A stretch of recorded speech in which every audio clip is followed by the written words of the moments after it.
Donc moi, je vais principalement vous parler de ce que je connais le mieux, c'est-à-dire le prix de la jeune technicienne de moins de 35 ans, le prix de la jeune technicienne de la CST, qui c'est la deuxième année que ce prix va être décerné. On est très content parce qu'il y a un film de plus cette année. L'année dernière, on avait 2 films sélectionnés. Là, on en a 3. Où il y a et au total 4 jeunes techniciennes. Donc il y avait 2... Excusez-moi, j'ai pas les noms avec moi, mais peut-être que Baptiste va me les glisser très vite. Il y avait... Il y avait 2 personnes à la décoration et 2 personnes au son, dont les films sélectionnés, c'était Rodéo, Le Petit Frère et Riposte féministe, oui, bien sûr. Donc le prix sera annoncé samedi en même temps que le prix de l'artiste ou de la artiste technicienne de la CST. Donc ce prix, il est très important parce qu'il nous donne une photographie de l'emploi des femmes dans le cinéma, qui n'est pas du tout exhaustive, mais juste à l'instant de la sélection officielle, on peut vous dire qu'il y avait 14% de femmes chefs opératrices images, 19% de chefs opératrices son, et alors là, il y avait 38% de femmes au montage, et là on a une inversion sur le montage, puisque d'habitude les femmes étaient majoritaires, et maintenant les hommes sont plus nombreux. Et je crois qu'on est à 41% de réalisatrices, et il me manque le chiffre de la déco, 46% de femmes à la déco. Donc on va continuer à faire ce prix tant qu'on n'arrivera pas à un semblant de parité sur les chefs de poste à l'image et au son, qui sont les catégories où c'est plus difficile pour les femmes. Donc c'est plus difficile pour les femmes dans la mesure où arriver à entre 30 et 35 ans, arriver à concilier la maternité et la profession de chef opératrice image et chef opératrice son, c'est très compliqué. Et donc c'est pour ça que l'on a décidé de l'attribuer aux jeunes femmes de moins de 35 ans. Et l'idée est de leur donner de les valoriser et de donner de la fierté aux femmes techniciennes qui ont un peu tendance à raser les murs et essayer de voir qu'on les remarque pas pour pouvoir continuer à travailler et ne pas avoir de remarques désobligeantes sur leur prise de parole. Parce que le lien de subordination sur ces femmes est quand même très très fort et il faut vraiment les valoriser et leur dire qu'elles sont formidables. Comme on dit aux garçons qui sont formidables, il faut prendre l'habitude de dire aux femmes qu'elles sont formidables. Voilà. Mon cher ami. Je suis d'accord avec vous. Bravo. Bonjour à toutes et à tous. Merci de vous être rendus disponibles pour ce matin à 10h.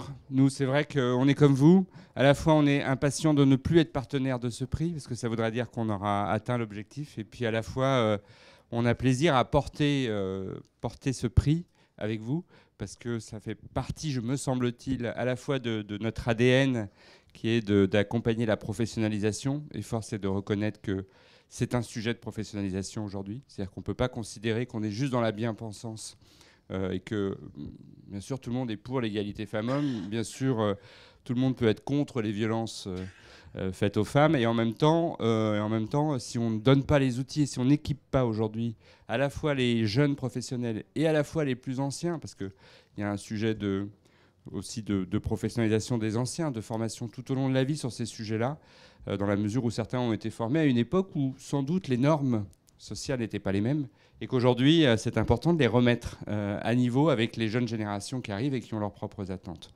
Donc pour nous, le sujet il est double, il est d'accompagner les écoles qui forment à ces métiers-là, il est d'accompagner les professionnels qui décident d'investir ce champ.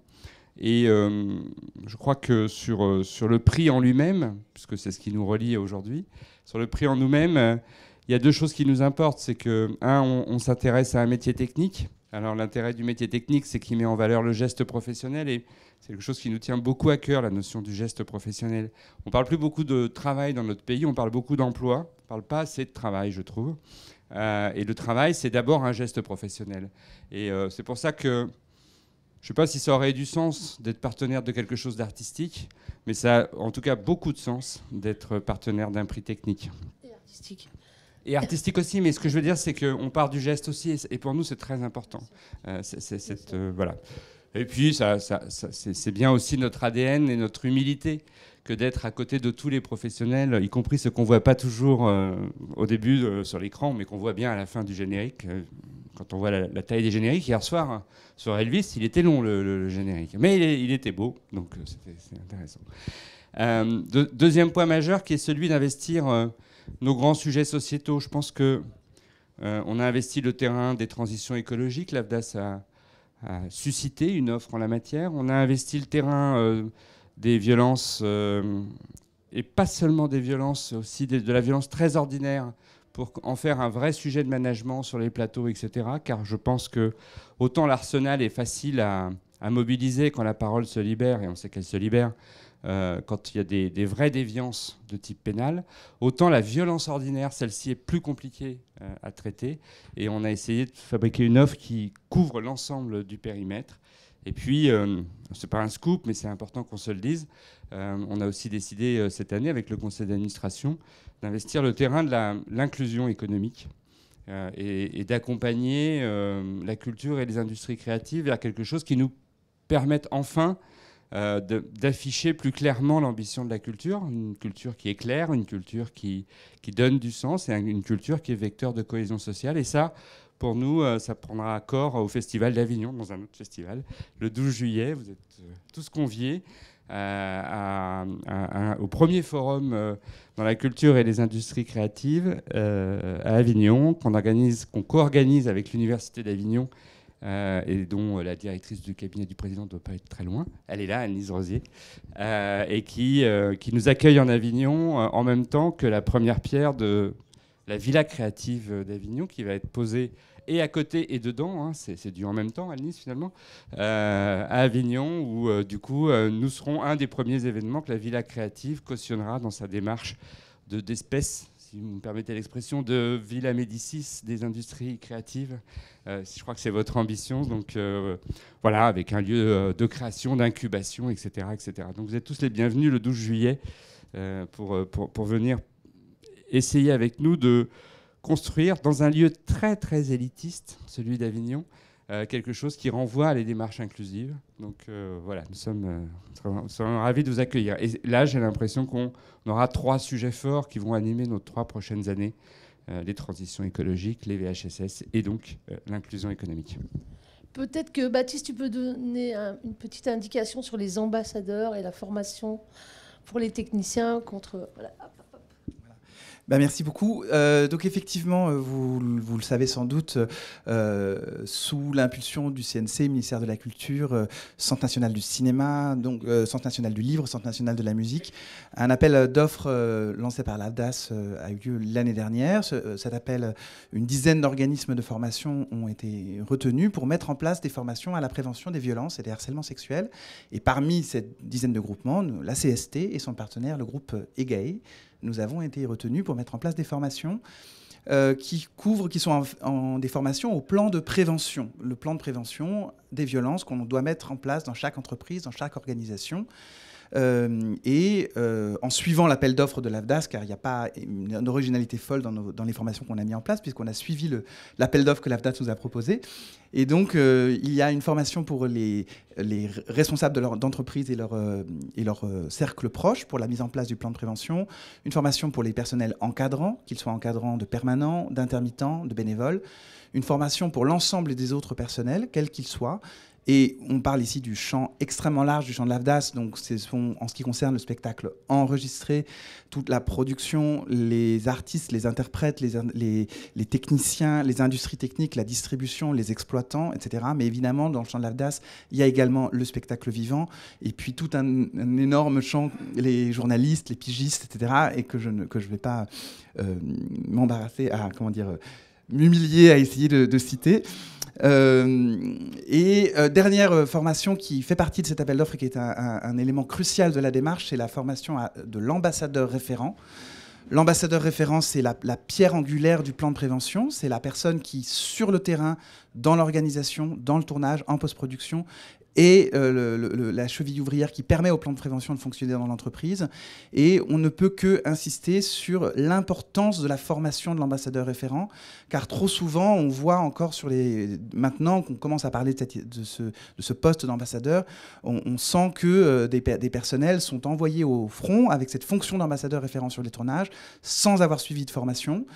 Or, c'est une grave erreur, et on ne dit pas ça parce que nous représentons la formation professionnelle aujourd'hui, mais l'ambassadeur référent, c'est un élément essentiel si une plainte doit être amenée à être déposée suite à un événement qui surgit sur un tournage, et si la procédure n'a pas été parfaitement respectée, et donc l'ambassadeur référent en est la première étape, cette plainte pourrait ne pas aboutir, et comme nous savons tous, puisque nous avons tous lu les mêmes études, les mêmes chiffres, nous savons tous le faible nombre de plaintes qu'il peut y avoir, la difficulté qu'il y a pour les personnes victimes de violences de porter plainte.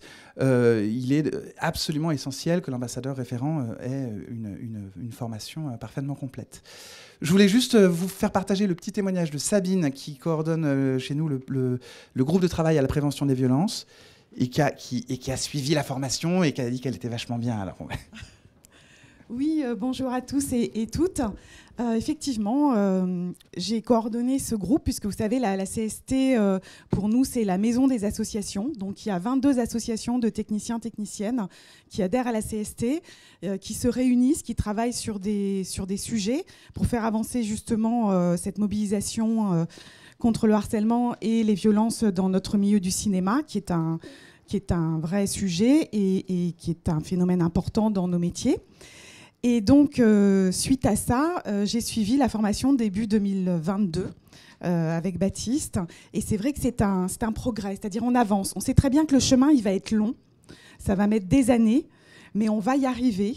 On va avoir une nouvelle génération de personnes, de techniciens, de techniciennes mobilisées. Je voulais rappeler un point important. Le harcèlement, c'est une question de pouvoir. Ce n'est pas une question de sexe. Ça, c'est vraiment important de le préciser. Hein. Il y a aussi des hommes qui sont victimes de harcèlement et de violence. Et il ne faut pas les oublier. Voilà, je voulais remercier, bien sûr, l'AFDAS, car c'est grâce à vous.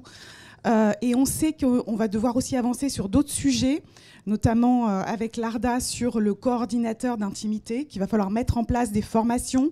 Il va falloir que ce métier existe. Et je voulais en profiter enfin pour remercier tous ceux qui ont permis justement toutes ces avancées.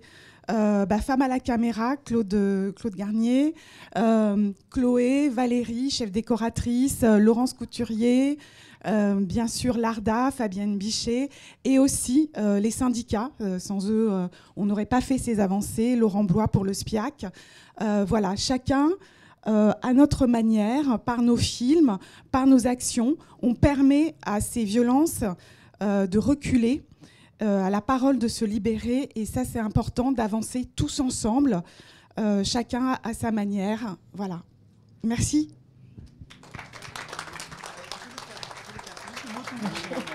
Tu vas...